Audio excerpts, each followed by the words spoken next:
Благодарам, председателе.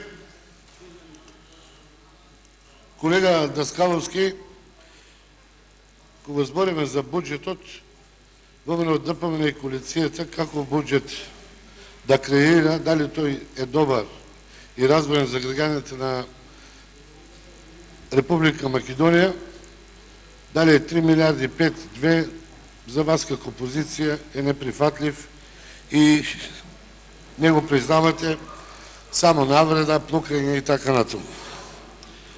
Јас во твој одговор мислев дека ќе најдете доблес да се заблагодарите на ВМРО ДПМНЕ, на вице-премиерот Ставрески и на нас пратеници од Струмица за донесената странска инвестиција за Джонсон Контрол, што ќе вработи 1500 вработувања во Струмица, ќе се вработат и од другите општини, без разлика на нивната партиска припадност.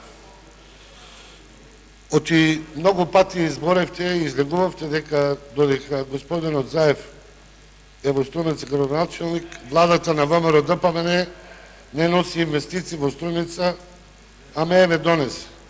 И во скоро време пак ќе имаше некои инвестиции, за ваше информирање.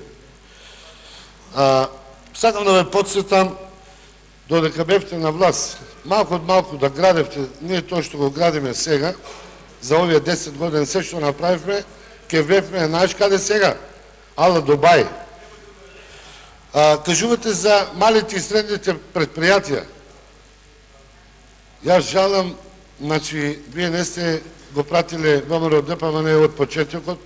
Од 350 милиони евра, 320 милиони евра имаме искористено во мали и средни предпријатија. Има земено преку 1600 фирми, преку 6000 вработени. За какви овде зборувате 146.000 евра? Ве слушам. Кажавте за ободниот канал. Абе, еве е програмата на Зоран Заев. Еве, внатре пишува за Куклиш. Тоа го ветивте пред граѓаните во општина Куклиш. Оти ќе изградите. Каде ми се парите? Кај се парите, што ќе каже колегата Стојко? Ние направивме доста за општина Струмица. И за струмичани, и за населението. Го изградивме системот за наводнување Маркова река, Благодет, за Куклиш, Свидовица, Балдовци. Го почнавме Струмичкиот театар. Сега почнуваме старата полициска станица. И кога зборите за вработување, не дадовме согласност.